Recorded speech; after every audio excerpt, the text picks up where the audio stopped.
welcome to Startup Grind. Who has never been to a Startup Grind? Awesome. All right. Well, thank you guys so much for coming. So this is run by the Conductor, but it's a program that we run in partnership with Google for Entrepreneurs. So this happens in over 200 cities around the world, like Copenhagen and Stockholm and everywhere else. So we're really glad to have the Arkansas chapter in Conway. And so every single month we interview a local influencer or entrepreneur like Ed. And we encourage you guys to share what you're learning on social media. The Conductor Twitter is at @AR_Conductor, and our hashtag is FullSteamAR. So I encourage you to be social and share what you're learning and take pictures. So the format of this is 30 to 40 minutes of just fireside chat, and at the end, 15 or so minutes of Q&A. So we encourage you to think about what you want to ask. Definitely utilize this opportunity to ask Ed questions, and please also just be open to asking questions. That's the whole point of this, is to learn and network with each other and things like that. I'm Kim. I'm the CEO of the Conductor, and thank you so much to the Conductor team who's all around here. These are major group efforts, so thank you. And thanks to Old Chicago again for having us here. So we're going to go ahead and get started. Ed Choate is the president and CEO of Delta Dental, and he has so many accolades. I'm just going to run through these real quickly. These are just a few. 2006 Arkansas Business Executive of the Year, which that's really amazing, and something that I think everyone should have questions about. How in the world do you get there? Delta Dental what has been named one of the best places to work in Arkansas in 2013, 14, 15, 16, and 17. And has this come out for 2018 yet? No. TBD. Okay, so anyway, we're going to go ahead and get started. Thanks again to everyone who makes this happen. Ed, tell us about yourself. Where did you grow up? Okay, first of all, thanks to everybody for being here tonight. I really look forward to this conversation, so feel free to ask whatever questions you like going forward. Let me start with the most important stuff, which is family. My wife, Marilyn, is here. We celebrated our 45th first date on February the 2nd of this year. The first one was in 1973, February the 2nd. We've been married 41 years, and we've been living in Conway for 36 years. So even though I grew up in Little Rock, you'll hear some stories about that in just a little bit, Conway's really our home. So, and our kids grew up here and all that. Speaking of kids, we have a 37-year-old son who's an attorney, married to an attorney in Little Rock. No grandkids there, so where's that camera? Get busy. And then we have a daughter, 35, Lauren. She's married to AJ Spertolozzi, so she's Miss S. He is Mr. S. They're both teachers at Conway High School. In fact, AJ is working on the musical right now. He did the Mary Poppins last year. He's done. Anyway, that's what he does, and so we're real proud of them. Lauren is advanced English 10th grade teacher. And the most proud thing we have of them is that they gave us 2 grandkids, okay, which Noah's 12 and Jackson's 5, and so we're very excited about that. So that's the family side. Now I can talk business or tell us about your childhood. So where did you grow up? All right, so as I mentioned, I grew up in Little Rock, and we lived in this tiny little house near the zoo until I was about 5 years old. The most notable thing about that was a buffalo got out of the zoo, and this is before 6:30 was there. This is back around in the late 50s and early 60s. I'm 63, so I'm a dinosaur. And so anyway, no 6:30 was there, but a buffalo got out of the zoo and ended up in our backyard. So that was one of my earliest memories was, oh my gosh. And of course, they tell you not to pet them, and that's my advice to you as well. And so, when I turned 5, my parents decided that we would move back up to Cleveland County, which is Heber Springs, if you're familiar where that is, Greers Ferry Lake. Only that was before the dam was built and all that. So this is back in 1960. Now, the most notable thing about moving up there is a couple things. One was the house that we moved in was a house that my mom had lived in when she was younger, and this house had no running water. Okay, now play that out. Which means that if you need to go to the bathroom, it's not inside, it's in a little wooden building back there, okay? If you need to take a bath, you go out to a well, and there's a tube that you put down the well through a hole, and you drop it down there with a rope attached to it until it hits the water. You hear a whoosh, and then you grab the rope and you pull it back up, put it in the water in the tub or whatever. So I mean, but I'm 5 years old. I don't really know there's anything unusual about this. You don't know what's normal and what's not when you're 5. So I mean, this was just a part of my life, which you can call rustic if you like. I prefer to say dirt poor because that's what we were. But anyway, it really puts perspective in your life to know, how you started like that. So anyway, so that was, we lived there for 4 years from 5 to 9. Another thing about growing up in that place, which was halfway between Quitman and Little Rock, Quitman and Heber Springs, that the school district was Quitman. And Quitman would allow you to start the first grade. There was not kindergarten back in those days. They would let you start the first grade at age 5. Now, I have an older brother who's 15 months older, and so we moved it there just before school started. So he was going to be starting the second grade, and I can only imagine my mother thinking with glee, oh, good, I have both of these knuckleheaded boys in school, and I've got the house to myself to clean and cook or whatever it is I've got to do. So I started the first grade when I was 5 years old. Now, my birthday's in November, so 3 months later I turned 6. So anyway, I go through the first grade, start the second. I promise I'm not going to go through all 12 grades. But in the second grade, I'm about 6 weeks into the second grade. I remember this like it happened last week. My teacher said, I'm leaving for a moment. I'll be right back. And of course, everybody watches her. She walks out of the room. And when the door opened, my parents were standing on the sidewalk outside the door. Now, even if you're just 6, it goes through your mind, this can't be good, okay? So she's out there a couple of minutes, and then she comes and gives you one of these, and so I thought, uh-oh, what have I done? So anyway, I go outside, and she began telling me that for the last, I don't know how long, she's been feeding me the second grade work, and I've just been flashing through it. And so she started giving me more advanced second grade work, and I was just zipping through that. And so then she started feeding me third grade work, and I didn't have any trouble with that. And so that's the reason she called my parents in, was to say, I think he should skip the second grade and go into the third grade. He seems well prepared. So they're saying, so what do you think about that? Now again, picture a 6-year-old hearing that story and looking up and going, okay. I mean, seriously, it's, okay, we're going to try this. My brother was in the third grade. This was Quitman, for crying out loud. Every class was in one room, okay? So there was only like 20 or 25 kids in any one class. We went to recess together. We rode the bus together. So there wasn't anything intimidating about this. But the reason I'm telling the story is now I'm 6 years old in the third grade. That sets a pattern for the rest of the time that you're in school, because from that point forward, everybody in my class is at least 1 year, usually 2 years, occasionally 3 years. Those probably held back. But anyway, usually 1 to 2 years older than me, okay? Now, when you're little like that, you don't really think a lot about it. But as you get older, now it's my senior year, November of my senior year, before I can even drive, okay? So it has a lot of social aspects to it. But I'm gonna put both of these things together. Now, if you're really, really poor, and this is back in the late 60s and around 1970, I graduated in 71, they didn't have the programs back then that they do now to help kids go to college. So, like, they didn't have they had student loans, but they don't have all the programs and scholarships and all the things. Counselors weren't nearly as good.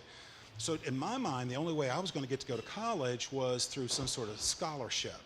Now, you can tell I'm a big guy. Well, I was physically larger when I was younger. And so there was a couple things going on. One is, that ties this story together for you.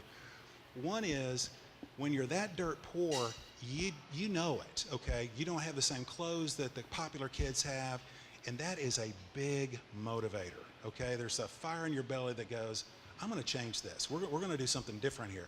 Secondly, if you know the only way you're gonna get to go to college, the best way is to have a football scholarship, you really apply yourself, okay, to whatever it takes for you to find that level of success.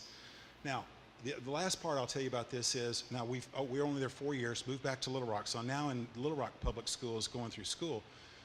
There was a guy on our team that was being recruited by Arkansas. So he was a D1 player.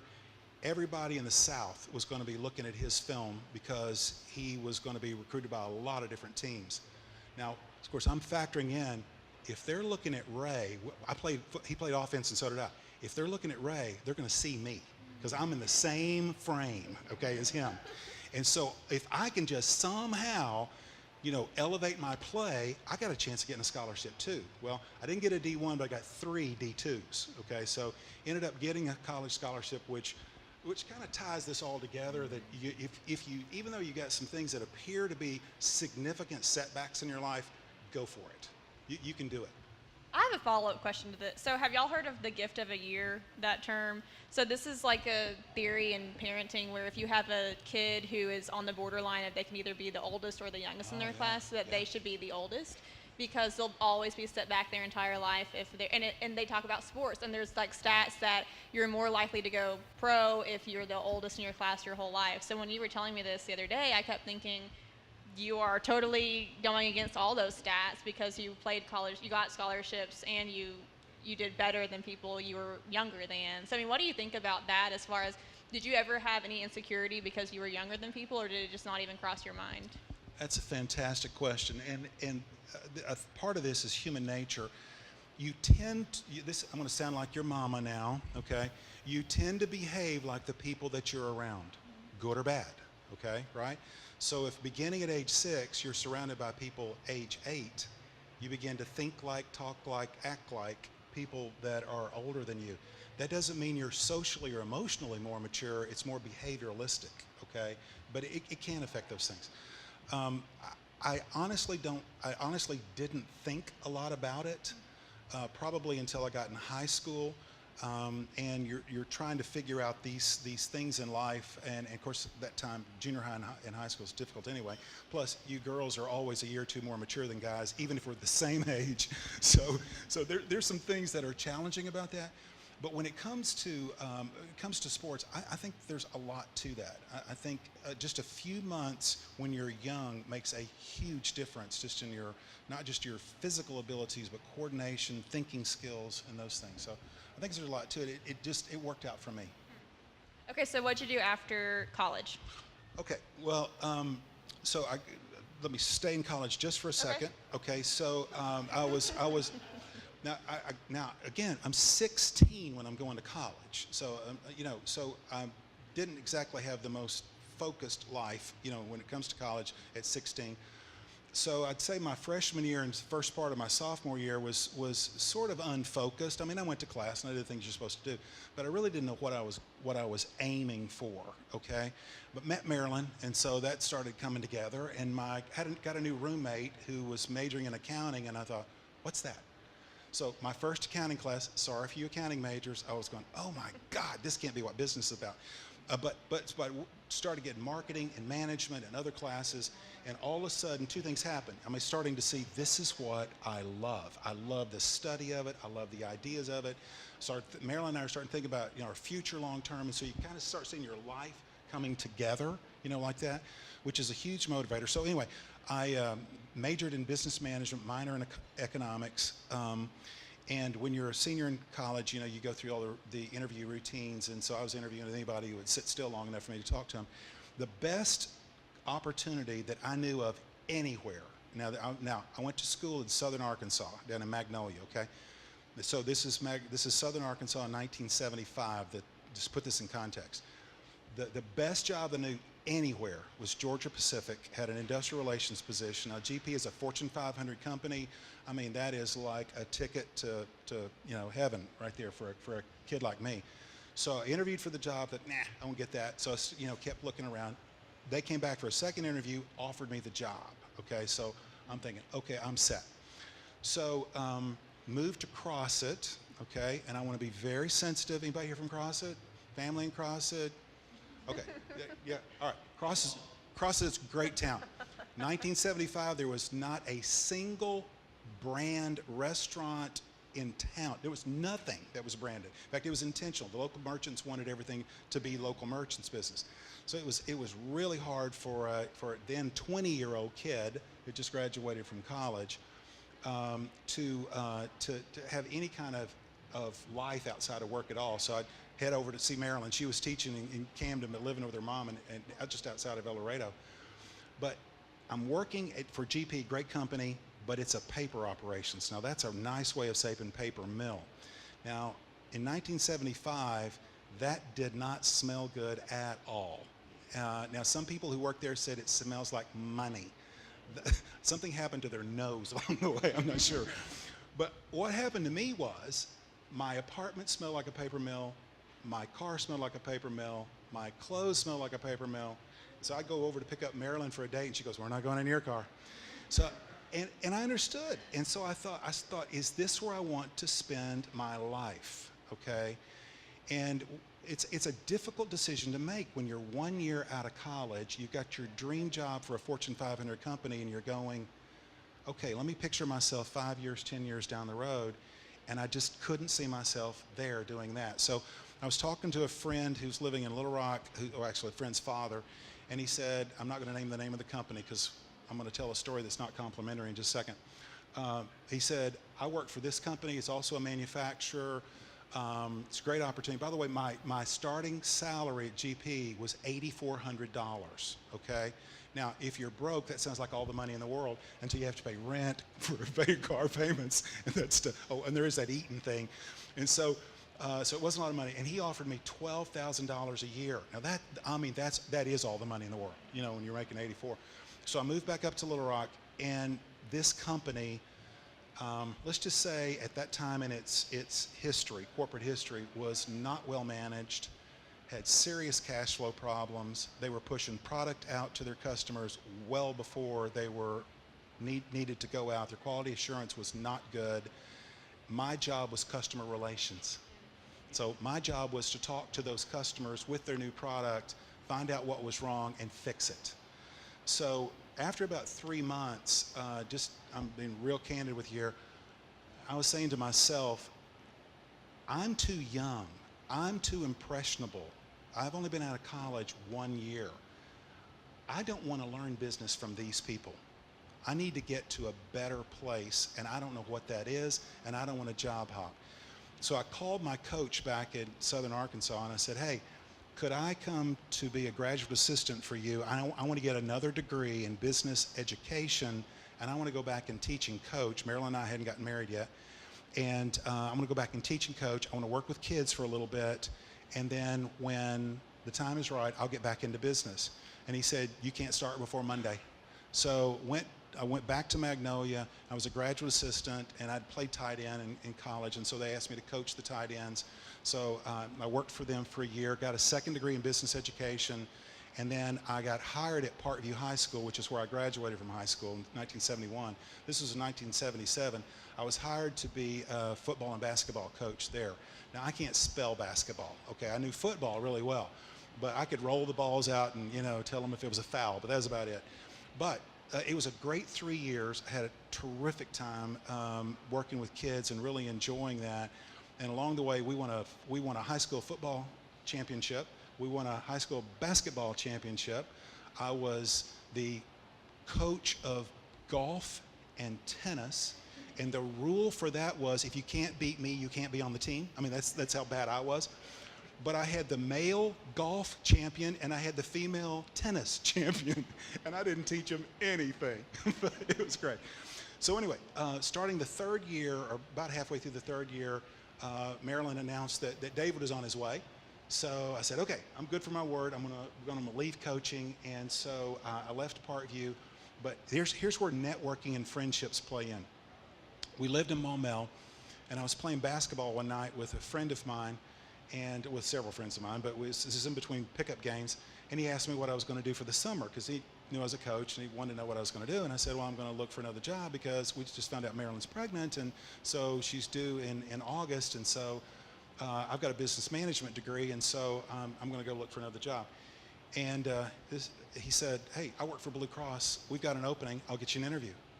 I was the 45th person they interviewed for that job. Ashley, that's a lot, isn't it? It may even rival how many you interview. But anyway, they hired me for that job, and that's how I got started in this business. So I went to work for Blue Cross. Am I answering your question, by the way? Yes. Okay, all right. I kind of lost track of what the question was. They asked me what I did after college. So anyway, I worked for Blue Cross for 10 years. And I want to talk to you just a little bit about these jobs, okay? Because I've told you I worked for a Fortune 500 manufacturing company, then I worked for a small manufacturing firm, then I worked for a university, and then I worked for a public school, okay? Vastly different business experiences there. Well, I taught business classes in the day and I coached at night, so that's why it's still business. So now I'm going to work for a market leader, a very large company that had about 2,000 employees in 1980 when I joined the company. My job was to work with their existing business. I was account executive, so I worked for their existing businesses, help solve problems, much like Emily does here for Delta Dental.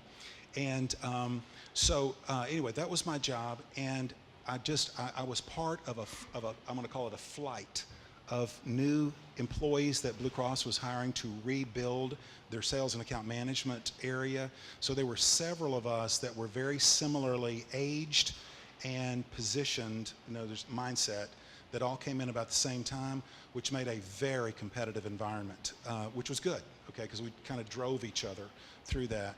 But I was really fortunate that I got promotions quickly. In fact, a quick little story here. I was told that you will not have a chance to be a manager or sales manager before 5 years. You'll have to be at least 10 years before you'll be a director of marketing. At 23 months, I was called into the VP's office and offered a regional sales manager's job. And it's a very nice offer. He's very gracious about my work. And he said, so what do you think? And I said, I need to go home, pray about it, talk to Marilyn, but I'm pretty sure I'm going to turn this down. And he said, why? And I said, because I've only been here 23 months. I know the rule is you have to be here 5 years before you get one of these jobs. There's a reason for that. It's because I need to learn things I don't know right now. Plus, I'm pretty sure I can make more in my job than I can as a sales manager. So I'm pretty sure I'm going to stay where I am, but thank you for the offer. He goes, you go home and talk to Marilyn, you pray about it, and you come back and see me Monday.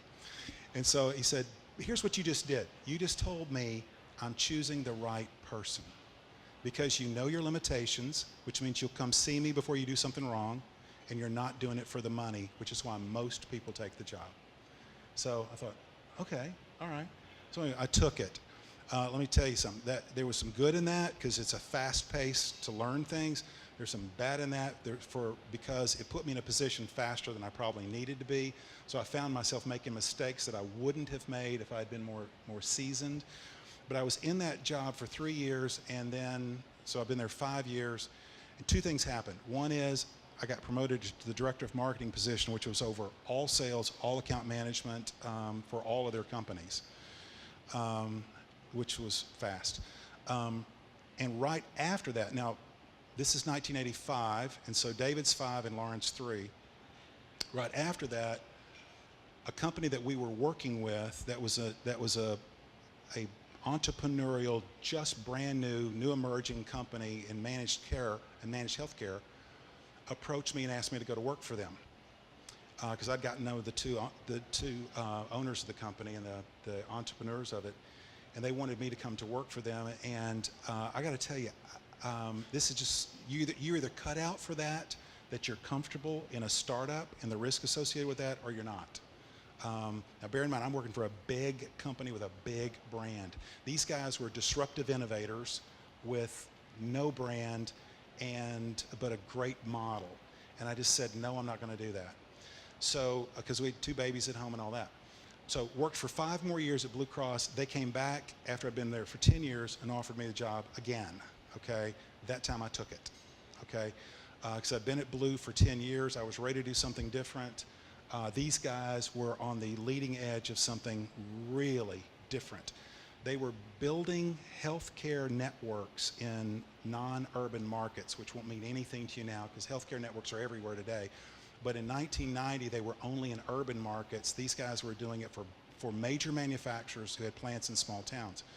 So they were very much a disruptor, highly innovative. Everything they did was probably the first time anybody had ever done it anywhere in the country. And so it was a huge intellectual opportunity as well as business opportunity. Now, the good in that is that it's really stimulating intellectually. The bad in that is at Blue Cross, everything's already been built. Everything's already there. If you want something, you go to the shelf and you pull it off. And oh, wow, there's a process and procedure, there's rules, there's guidelines, there's manuals. At this company, if you want it, make it, build it, write it, okay? And then we'll market it, okay? My boss, who I'd go with, who's one of the entrepreneurs, he always wanted somebody to go with him because whatever he promised, he knew somebody had to deliver, and he knew it wasn't be him. And so we were always doing things that had never been done before. So I've said that already. Anyway, I was at that company 9 years. During that 9 years, we had 4 different majority stockholders, 4. And we had 3 different names, so we were acquired 4 times during that 9 years. First one was closely held. Second one was publicly traded. Second one was private equity. Third one was publicly traded. And then that was the end when I left after 9 years. So huge differences in ownership and how they took our company and tried to put it inside of them and use us in different ways. I can talk more about that, but I'm spending too much time on this story. There's some really good things about that because you learn a lot about different models and different strategies and different ways people employ assets. And then there's catastrophic failures that go with that as well, that are great learning. In fact, the failures are much more instructive than the others, as you might expect. So anyway, after 9 years at that company, there was a young guy who, this is a Conway connection, who we had hired as a graduate of Hendrix, right out of Hendrix.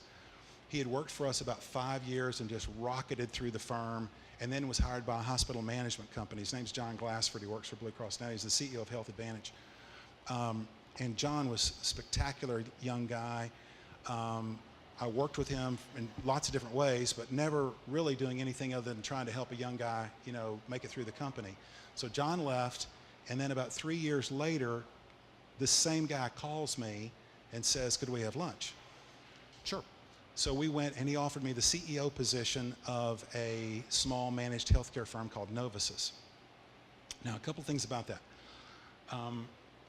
Typically in larger firms, even if they're, in most firms, there are silos of companies. You're in technology, or you're in sales, or you're in accounting, you're in manufacturing operations. And so for someone to see you excelling in not just one area, one silo, so to speak, but to say, this guy can be the CEO over all of it, that's a breakthrough.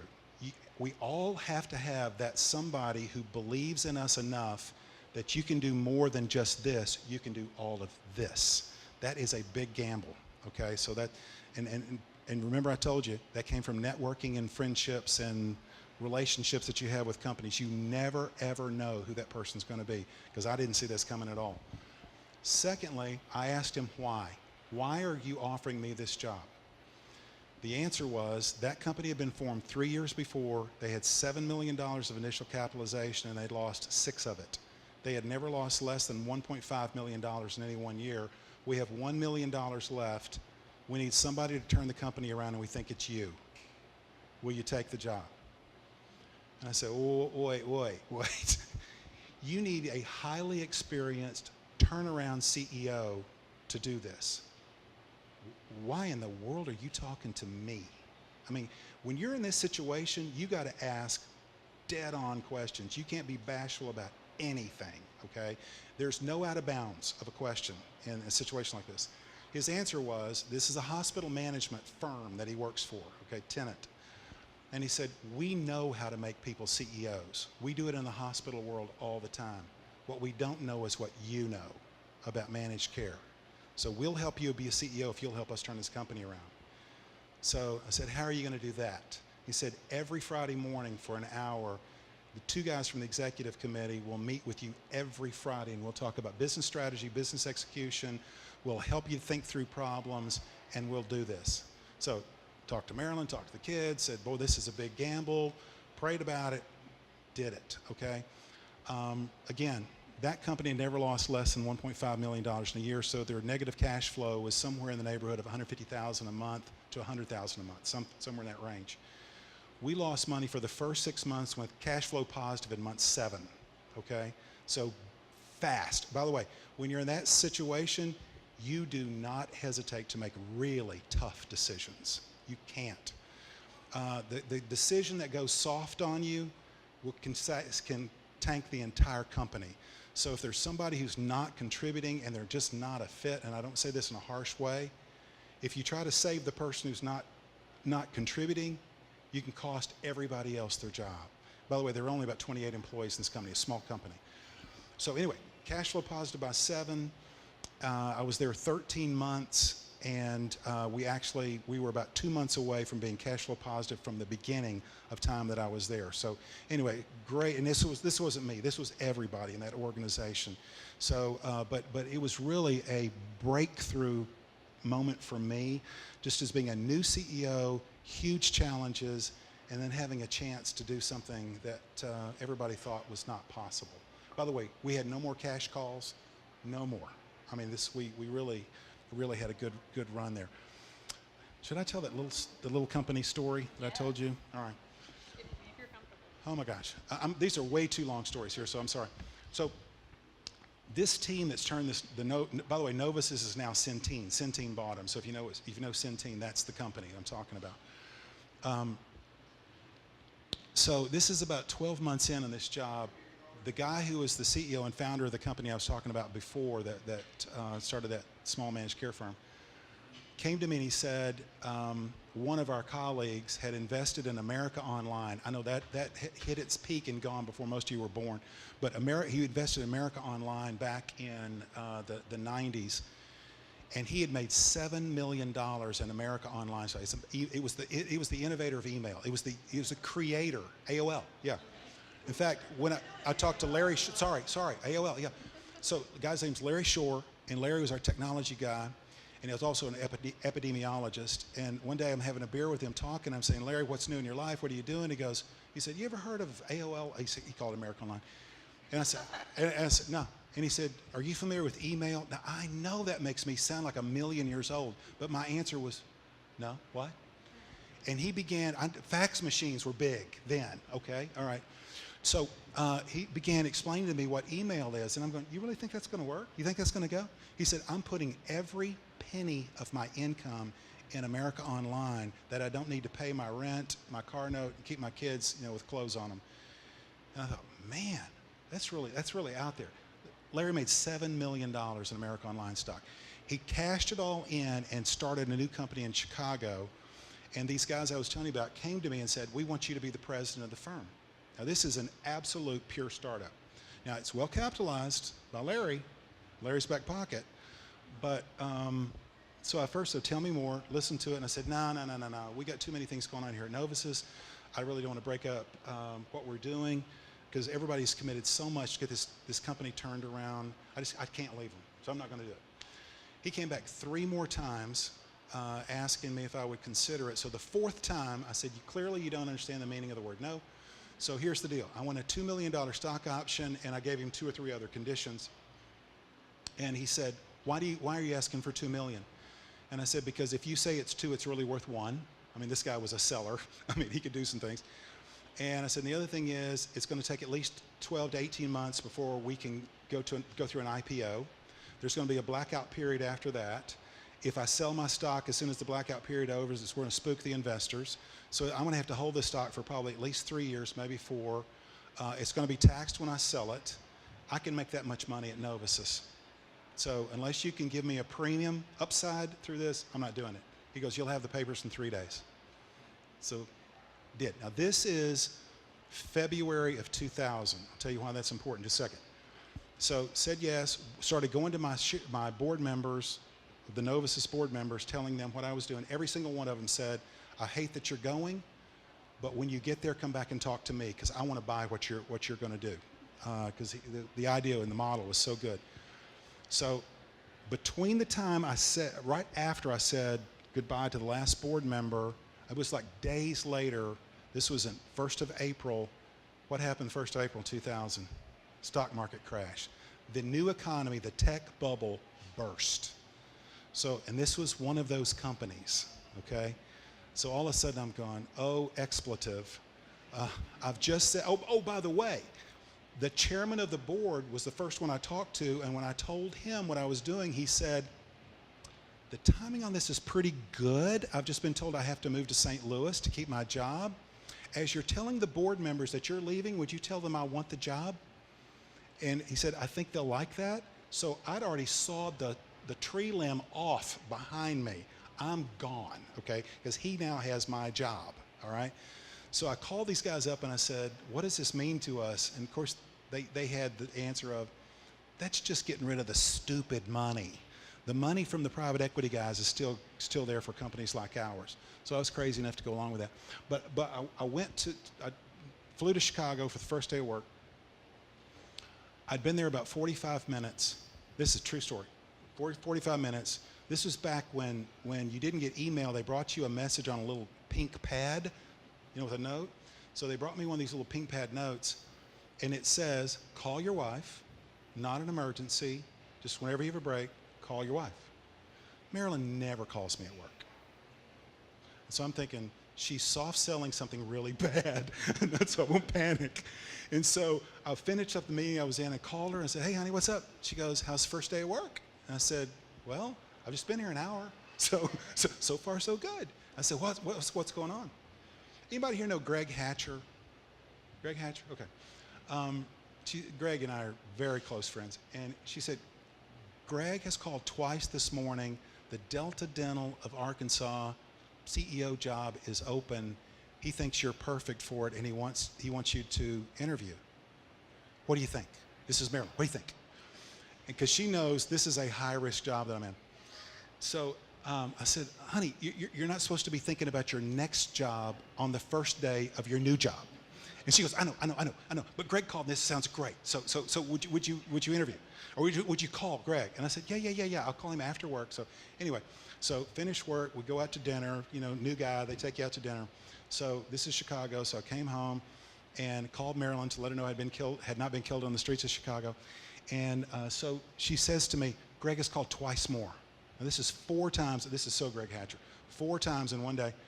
And she said, he just wrote a book. He's been flown to Fort Smith to talk to the Baldor people about his new book. They're flying him back on a private jet. He'll be back in at about 9:30 tonight. Would you call him at home? He'll be up until midnight. I said, yeah, I'll call him. So I called him. He told me about the Delta job. This is my first day on the new job. So the next day, I'd already picked up this company, great business model, fantastic business model, terrific people they had assembled, so a great team of people. But there are times in the business cycle that you're ahead of the curve, that the market isn't ready for what you have to sell yet, okay? You better have a lot of cash if you're in one of those situations. The other thing was they had a cash burn rate of $400,000 a month, and they didn't have a penny of revenue. And the private equity guys had gone cold because of the market crash. So my fear was, and I told them, and these are all friends of mine, I told them, I said, guys, beautiful business, great business plan. Someday this is going to be a success, but we're going to run out of money before we can launch it and get it where it needs to be. And they said, no, the private equity guys will come through. But I'd already met with some of them. I knew they weren't. So this Delta Dental job was like a gift from God. I mean, it really was. So I called on Thursday and said, hey, I called like Wednesday and got the CEO, got the interview lined up, interviewed on Friday. 2 weeks later, I was at a finalist interview, so you can tell I got the job. Sadly, the company that I was part of for 3 weeks went bankrupt 6 months later. So not a nice ending to that story, but there are times when you just gotta trust your gut and your instincts to say either this one's got the juice to make it, or it's not, and you have to make some decisions about you and your family and do the right thing. And this happened to turn out for us. So anyway. And I have a follow-up. So relating to that startup, the final startup, and your second job out of college where you didn't love the management. Yeah, right.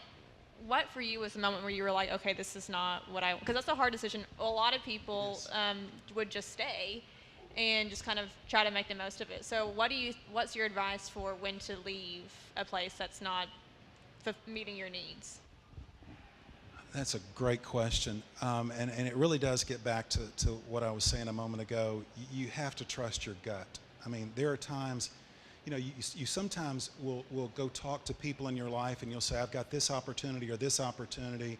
It could be marriage, it could be at work, it could be relocation, it could be a lot of different things. And you ask people that you think may have some wisdom about that. to give you some advice, and often they'll say, follow your heart, right?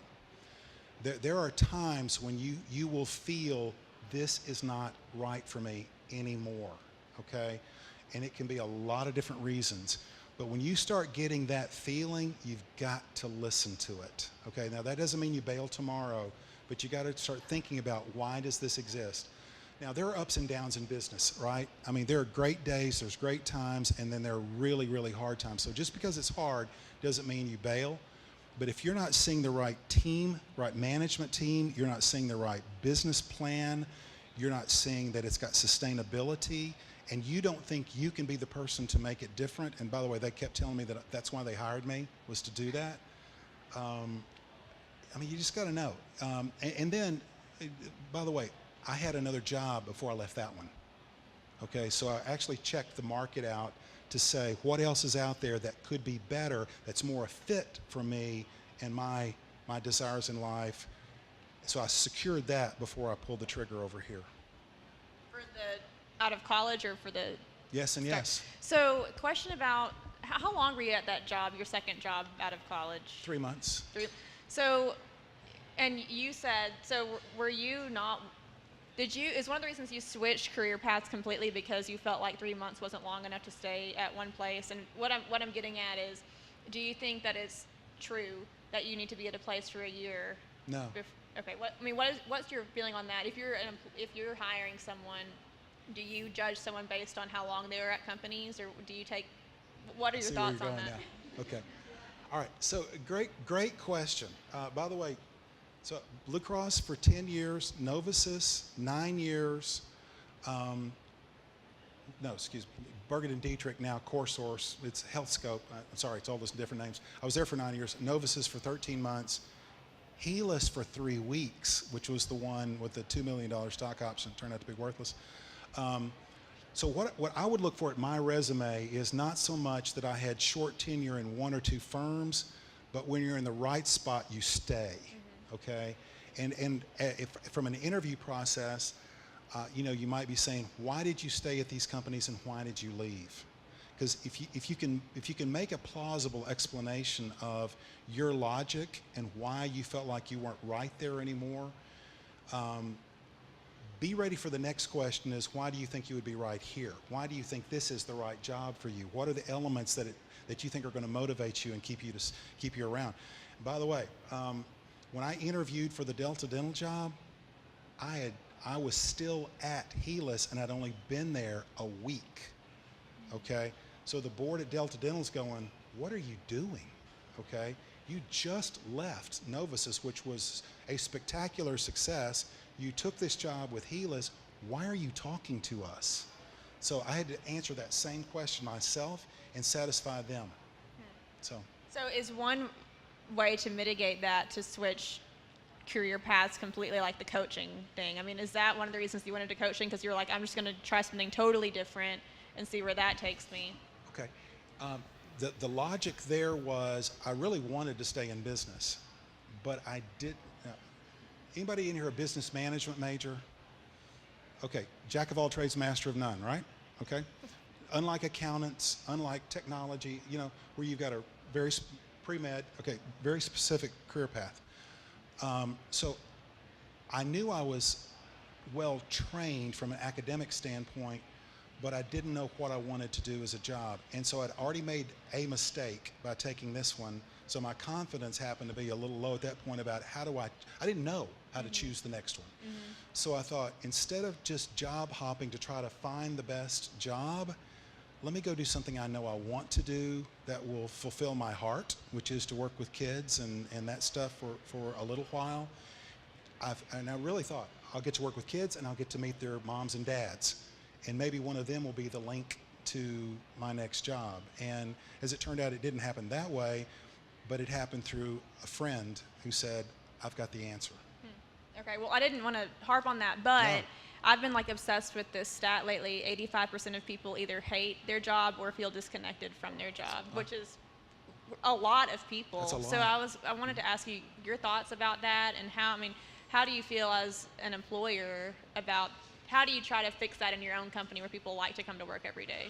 All right, so that question is connected to how are you the best place to work? Right. Why? For the last lots of years. Yeah, 5 years in a row.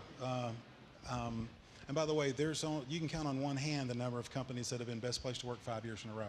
Okay, there's not many of us, and they've only been doing it 5 years. So there's that too. So let me talk about that just a little bit, because I think this is critical, and I have some members of my staff here so they can keep me honest. Y'all can weigh in and add. We believe in engagement of employees, and engagement simply means that people feel like they're making a significant contribution, that what they're doing with their time at Delta Dental is making a difference in their own lives, the lives of their family, and the people that we serve. That's a big ask, okay? Because work is work, after all, okay? Part of that is the culture that we have. So let me talk about what our culture is and how I believe that we've achieved it. And I'll give you an example of what it is. And first of all, let me just do it this way. I meet with all new employees somewhere between 3 and 6 months of them working for Delta Dental, and I have lunch with them. And there's usually about 8 or 10 of them. I ask them, first of all, congratulate them for working for us, coming to work for us, and getting a job offer. And the reason I need to congratulate them is usually they're 1 out of 100. We are very selective, okay? So, and they look at me with these big eyes like they had no idea that we had considered so many people before we chose them, okay? I want them to feel special. I want them to feel that they're there for a reason, okay, because they are. Then I explain to them this. The process we go through to choose you, and by the way, you have your own selection process too. You didn't have to come to work for us. You chose us out of all of your options, okay, so thank you for that. But we chose you through this process. We have a job opening. The first thing we do is determine what are the job responsibilities for that job, whether it's the CFO or it's a claims processor or customer service. What does it take to be successful in that job? And so we identify the competencies that person has to have, skills and experience, okay? The next thing we do is we identify in our minds our core values. By the way, our core values is treat people with respect, act with dignity, provide world-class service, and be involved in your community, okay? Now, the first two is how you treat other people, okay? Are you a good team member? Are you a person that we want to work around and work with? The third one, world-class service, and this is the best way I can explain this to you. We will never ask more of you than you will ever ask of yourself. Anybody ever said that about you? You ever thought of that about yourself? Okay, that's the person we want. Because if you'll treat people well and you're respectful and act with integrity in our organization, and you are a person who's only satisfied with world-class service, all we have to do is give you training for your job, give you the resources that you need, give you the direction of the organization, and we turn you loose. By the way, we have 3 perfect examples of that here. These 3 ladies that are with me here today are perfect examples of unbelievably spectacular world-class service. Now, the involvement in the community is just more about, do you want to make a difference in life? You know, do you want the work that you do to mean more than just the work, that you actually make Arkansas a better place to live, to work, and to raise a family? That's important to us. So if you take those components and you have an attitude of nurturing people, okay, in jobs, then you have a person who is probably going to be well trained, they're going to be well positioned for their job, and they're going to feel like they're making a difference. Okay, so that's sort of the backdrop. So I'm in this lunch meeting with our new employees, and I ask them, when you are at a party or at a function of any kind, something like this, and some friend of yours says, hey, I just went to work for so-and-so, and I love their culture. What do they mean by the word culture? I'll get 6 or 7 different answers, and they're all correct, okay? Every one of them are right, okay? They'll talk about atmosphere, feel, they'll talk about the way the company operates, the way they treat people, and all these, okay, that's absolutely right. Now, define for me or tell me what the culture is at Delta Dental.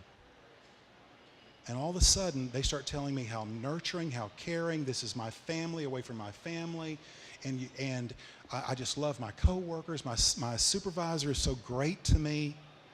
So I'll get all those comments, and I always get them, always, okay? So my next question is, who is our biggest customer? It's Walmart. Walmart represents about 2/3 of our company, okay, in terms of people that we serve and the revenue and all this stuff. I mean, it's well, if you work with Walmart, they are your biggest customer. There's no question about that. Okay, so my point in saying that is they have outrageous performance guarantees. The words world-class service defines the relationship you must have with Walmart, okay? Because everybody in the world in the dental space wants what we have, which is them, okay? So I say to them, you have these huge performance guarantees. You have to nearly operate at perfection in order to hit them every day. Line up for me this nurturing, caring, family-friendly description that you just gave with the extreme high performance that we require of you. How does that happen? And they tell me. Now, this is an employee who's worked for us 4 months, 5 months. If that person can tell you how it works, that means it's working top to bottom. It isn't just something we say and put on a shelf. And by the way, it is what I just said. It's hiring the right person, having the right expectations and being clear with them, giving them the right training and resources. People will make mistakes. Do not have a perfection attitude. Everybody's going to make a mistake. Nurture them, train them, teach them how to do it right, and let them go. Now here's the next thing I say to them. I hope it doesn't happen today, but probably in the next month or two, you're going to see where we let somebody go. And it may be somebody who's your friend. It may be somebody who's your coworker. And all of a sudden you're going to ask yourself, I thought this was a family-friendly place. Why did they let them go? Here's the answer. A lot of people like to work here because we do a lot of things for employee appreciation. Okay. Yesterday, the marketing team handed out chocolates. They were great, by the way. Marketing, sales, and account management team handed out chocolates. We do a lot of things to tell people how much we love them. We do. We have employee appreciation lunches. We have treat days. We have all kinds of things to tell people how much we love them. Our benefits are great. It's a great work environment. So if you ask somebody if you enjoy working at Delta Dental, almost every one of them will say yes. That's not the question. Is do you love the work? That's the question. Because if you don't like the work, then you're not going to provide world-class service. Or if you don't treat people with respect and you don't act with integrity, we don't want you in the family. Don't you wish you could make those decisions about your own family? Seriously. And people usually laugh when I ask them that question. But it's true, okay? You can't make those decisions in your family. But if you want to protect your culture, and if you want to protect that we were talking about, being a world-class place to work, you've got to be willing to say goodbye to people who don't model those attributes. And I'm not talking about quick. We do everything we can to save them. But if they don't really want that, then we say goodbye. So, I have a lot of follow-up questions, but I know that we're going over. Sorry, but we could try to wrap it up. And we do feedback after, like, surveys after all of our events, and people keep saying that it was too fast. So if it's okay with y'all, we're going to go a little bit over, if that's okay with you. But I'm curious where this came from, the idea of the high performance plus the family values. I mean, is that something that was important to you personally, or is that something you saw at another company? I mean, why was that the culture that you wanted to create at Delta Dental?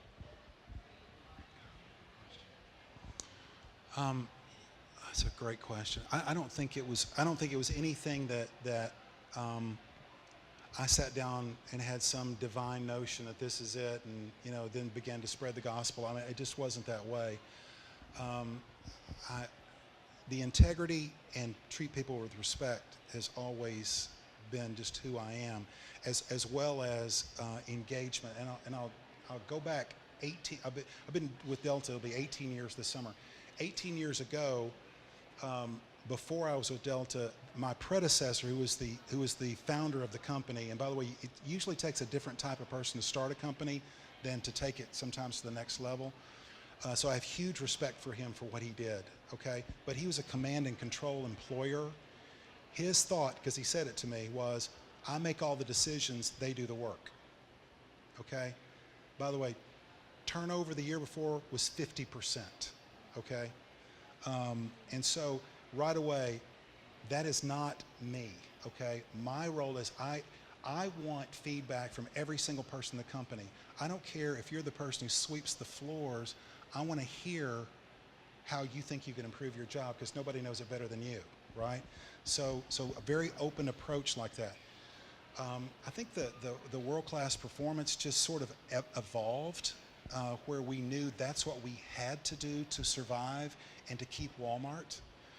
Because, by the way, they have 3-year contracts, so every 3 years you have another opportunity to keep them or not. I just signed that contract a month ago, so yay for us. We got another 3 years. But it's really sort of an evolution and seeing what works, and then having the right people. So it's not me. It's absolutely not me. Having the right people in the organization that also believe that and live it. And so you start seeing what works and how it generates the right responses, and just having, I guess, the awareness to know, to recognize that and say, how can we replicate these things that work, and how can we eliminate the things that don't? But it really does begin with caring about the people that are there, really wanting to know how they think we can improve the organization, and then just empowering them to do it. So follow-up question to that, how do you manage in your own life high performance and family values? And what I'm asking is work-life balance, but basically the culture that you're creating in Delta Dental, how do you personally embody that? Oh, Marilyn will be a better person to answer that question than me. I will tell you that she claims that if I left Delta Dental and became a janitor tomorrow, I'd somehow find a way to make it a 50-hour-a-week job. So that's just, so I am one of those. You'll never ask more of me than I'll ask of myself. That's just who I am, and I trust y'all are here because you're the same way, or you wouldn't be here. It's the work-life balance that's the hardest part. It really is for me, because I really like work. I do. And no other way to say it than CEO positions are pretty demanding from a time standpoint. I won't tell you how many hours I work and all that, because it's just boring. So the hardest part for me is the work-life balance. And especially when I worked for that company that was doing the managed healthcare firms in rural areas. I traveled 30 states. I was on a plane, 2 to 3 weeks out of the month, for 2 or 3 days out of the week. And so this was when my kids were growing up. That was the hardest thing for me, is advancing the career and being a good father and husband. And I don't frankly think I did it well. When I look back, I wish I'd done a lot of those things differently. Now the question is, would you be where you are if you had done those things differently? And I don't know. I don't know. You make those choices, and you got a great wife and a mother for your kids, so just hope it works out, and it did. So. Okay, I have one more, and then we'll open it up. But so I'm just intrigued, because have you done personality tests before? I'm sure you have. Yeah. So, like most executives rank in like the top quadrant of like, really direct and stuff like that. But honestly, within like 5 minutes of talking to you, I was like, this is like the nicest person ever. And and actually I got off the phone with you and called Jeff, and I was like, I love that guy. So I'm curious, you don't fit the regular like profile of an executive, especially one you'd think that wins awards. I mean, normally you don't think of that person being extremely nice. So can you talk about that? I mean, your approach to leadership, and how have you overcome that stigma? I think I already have, and I'm not trying to talk down to your question, because it's a great question. I just don't want to be repetitive, so I'm trying to think of different ways. Can I rephrase? Yeah, sure. Do you think it's harder to win respect from people when you approach it as inclusive and not as like a top-down kind of leadership? You run the risk. Okay, if you are a command and control CEO, or you're a type A, highly driven, there's no feely side of you, it's all about getting the work done, I think you're making a terrible mistake, okay? And this, I'm going to talk about philosophy here a little bit. And by the way, I've watched the videos of the previous presenters. Jeff Standridge talked about this, and so I'm going to repeat him. And I told him earlier, I said, I completely agree with everything you said, and I live it, okay? You cannot, as a business leader, and I'm not talking about CEOs, I'm talking about managers, directors, vice presidents, doesn't matter. I'm talking, even if you're not in management, you cannot solely focus on performance, period, to the neglect of the people who do it. Kind of like my predecessor did. He earned a 50% turnover rate, okay? Now, did the pizzas get out the door? Yeah. But were there a lot of bodies left? Yes, okay? So that's not the way you build a sustainable organization, okay? So I believe it's an equal focus on performance and respect and relationships with people. Now, why does it have to be equal? Just old Chicago, let's take them, okay? If all they focused on was the very best pizzas and cold beer possible, when Jordan, not that she's a cold beer kind of girl, but you had one, okay. But anyway, if they focused on just great pizzas, but they didn't care anything about the people, you know, you're just what I need to get the pizzas out the door, how long do you think they'd be able to maintain producing great pizzas? And by the way, those people serve you at the tables. If they're disrespectful, they just want your order, I'll slop it down on the table, hope you like it, tip me when it's done. How long does this place stay in business? Not at all. Now let's flip it the other way. World's best, kindest, loving, giving people that you've ever met in your life. You know, they hug you when you walk in, you know, take you to your table, tell you about the menu, encourage you to buy or select what they want, but then when the food comes out, it's cold and bad. See what I'm talking about? Those are extremes, but that's what I'm talking about. You have to nurture both, and it takes an equal focus on both.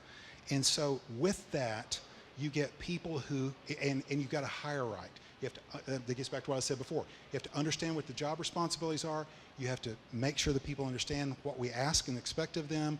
You have to celebrate and reward them when it happens. By the way, that's another big part of this, is have ways of recognizing performance and celebrating it. What's the best way to celebrate? Okay, now we have free food all the time. In fact, I've said to people, if you're losing weight at Delta Dental, it's your own fault, because we've got comfort foods going on all the time, okay? But the best way to say thank you is cash, okay? But you need to link it to performance, and some of the performance is team building and team engagement and involvement, right? So what we try to do constantly is give people feedback on how are we doing, how are we performing, here's what I love about what you're doing, could we change this? And by the way, you can do that nicely. I don't know if many of you follow the NFL. By the way, if you want to talk to anybody about the NFL, my wife's right there. She is the resident expert on the NFL. But Tony Dungy was a coach with Tampa Bay, almost got a Super Bowl there, then went to Indianapolis Colts with Peyton Manning, won a Super Bowl there. He's a commentator now. Tony's a fabulous human being. And Tony is a person who said, if I have to shout at you or curse at you, I don't need you. Now that was in the NFL. That's just a way of depicting. We shouldn't have to treat people with disrespect. You shouldn't have to be a type A. You should be able to care about people and show it, but also say, I also care about providing world-class service, because after all, that's what our customers hired us to do. And if that's what you're interested in, come on, let's go do it. And if you're not, there's a lot of people who are interested in average performance. You can work for them and be very happy. So you can tell there's some rigid things here that we expect and demand, and as long as we're in those spaces, everything's great. If you're not, we'll have to talk. Awesome. All right, do you care if we take a couple of questions? Okay, questions. I was going to say, so sorry I talk so much. Sorry. Yeah. So you mentioned in your first executive role that you were all sort of opportunity to mentor by a couple of the executives, other executives. Yes. Yes. But past that, where did you find opportunities to continue to learn from others? Now that you've reached sort of the top of the organization, where did you look to learn from other people and validate the things that you were thinking in your enterprise, your business dealings, things like that? That's a fantastic question. One of the things that you've heard, it's lonely at the top. There's a reason for that, because there's things that you just can't talk to people about in your organization. namely, should we keep this person or not? You know, are they contributing? I mean, you just can't do some things like that. So, by the way, the two people that were my mentors, one of them is now the CEO of Centene, okay? He worked for St. Vincent at the time. They were one of our hospital owners. The other is John Glassford. He's the CEO of Health Advantage. He worked for Tenet at the time. So these were people who weren't CEOs at the time, but were on their way, okay, and have proven to be spectacular leaders, okay? So I was really blessed with that. But your question was, outside of them, how did you continue? The CFO of that organization, she's still there. It's a spectacular leader. So I had somebody inside who could help talk about numbers, operations, and to think through, will this work in this organization? This is something that the market is demanding. Do we have the capabilities, system-wise, people-wise, to execute on this strategy? Because if we can't, it's going to fail. So I had people in the organization that I could trust and talk to about those things and vet out problems. I maintained a network of connections with those other companies, which, by the way, is incredibly important. And read, listen, audio tapes. I'm a news junkie. You know, I'm trying to constantly stay current on news, particularly business news, about what's going on. And so there's a lot of things that you can find that you listen to that if you're not facing a particular problem, it just may sound like an interesting story, but it's fascinating as you're trying to solve a problem and you're thinking about it and you're hearing something, all of a sudden you start seeing something that gives you this burst of thought. I'll tell you one other thing. I told you we lived in Conway for 36 years. I've driven back and forth to Little Rock for 36 years, okay? When there's 2 lanes and there's barrels and a lot, but I'm going to tell you the good news about that. The bad news is I did it. The good news is I had 45 minutes to an hour each way every day to think. If you don't have that in your life, find it, okay? Find it. Give yourself the ability to reflect and be very still about it. I mean, don't have the, you may be a person who needs to listen to music to help you think. That's fine. But turn the TV off and because you can get to really deep thought about something. My staff doesn't necessarily like this because we'll talk about something today and we'll be thinking, yeah, that sounds like a good idea. Let's do that. Okay. By the way, we have 220 employees. We had about 120 when I started with the firm. So we're small enough and nimble enough we can act quick. Okay. By the way, we have a top line of about $600 million. We have $100 million in net assets. We are very well capitalized, okay? So we can take bets if we need to. We can make changes if we need to. We can react as we need to. And so that helps. So you can make decisions, but then if I have 30 minutes of windshield time, it's like, oh no. What's he reconsidered? But anyway, so all of those things I think help you to mature your thinking in that. Did I answer your question? Okay. Any more questions? None? No questions? Yeah.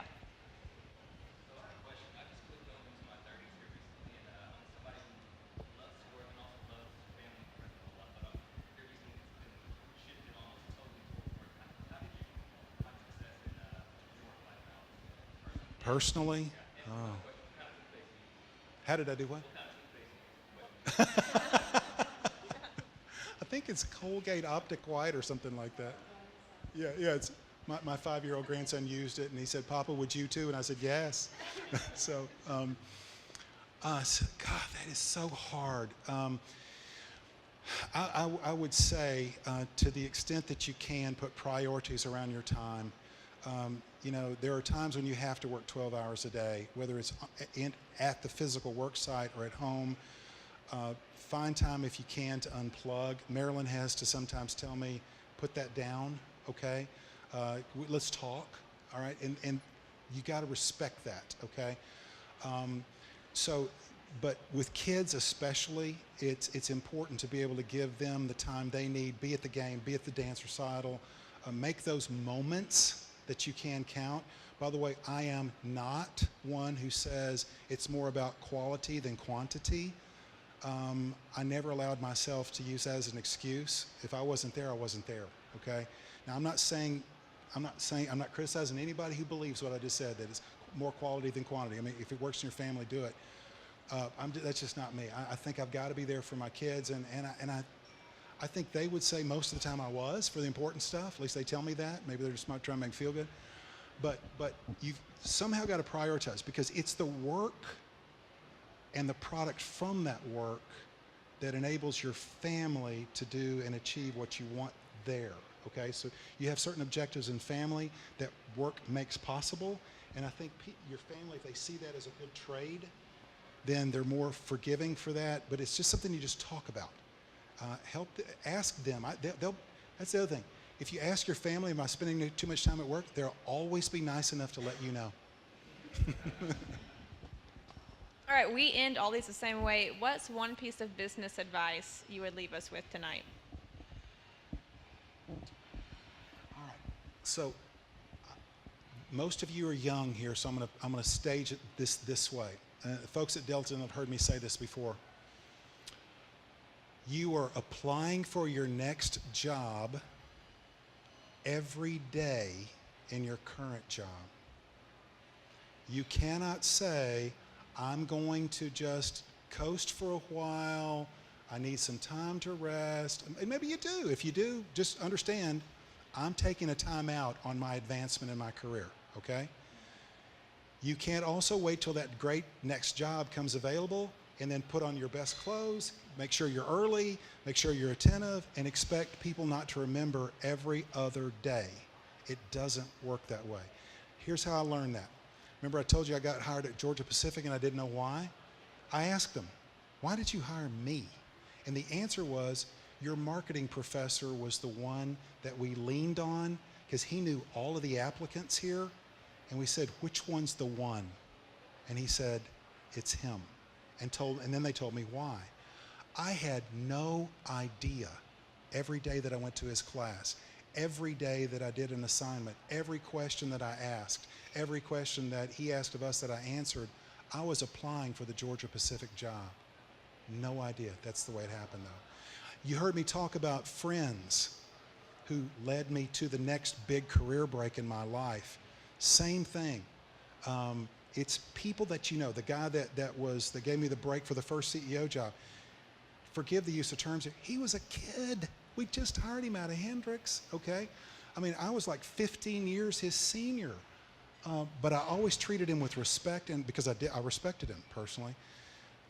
That was the reason I'm a CEO now, was John Glassford, because of his experience with me. So my point to you is, treat people with respect, develop great friendships through your work, maintain them if you can, and understand everything you do today, everything, is creating the image and the opportunity for the future. And if you can and I'm not saying every day has to be a great day, because I've had bad days, trust me. But if you can, that's going to give you the best chance for the future. So that help? Awesome. Thank you so much, Ed. So thank you for coming. I had like 40 questions, and I think we got to 5. No, it's great. But really, I was sitting here thinking that I'm so grateful to sit with people like you who are just so inspiring. So thank you for being here tonight. Thank you guys for coming. Oh, I was going to say, we have a survey, and you know that I read them because I mentioned it tonight. So please tell us any feedback about the location or whatever, the food, and let us know, because we read them and we adapt based on what you say. Our next startup grind is May 23rd with Greg Bledsoe. He's the Surgeon General for the state of Arkansas. And this coincides with our health sciences boot camp that we're doing at UCA. So that's an all expenses paid camp in partnership with UAMS. So if you have a college friend or a child who's in college, please encourage them to apply. All expenses paid, 1 week, room and board. Anyway, startup grind is May 23rd with Greg, and more info on our website. But Ed, thank you so much. You are so wise, and I'm so glad that you were here tonight. And we will see you guys next time.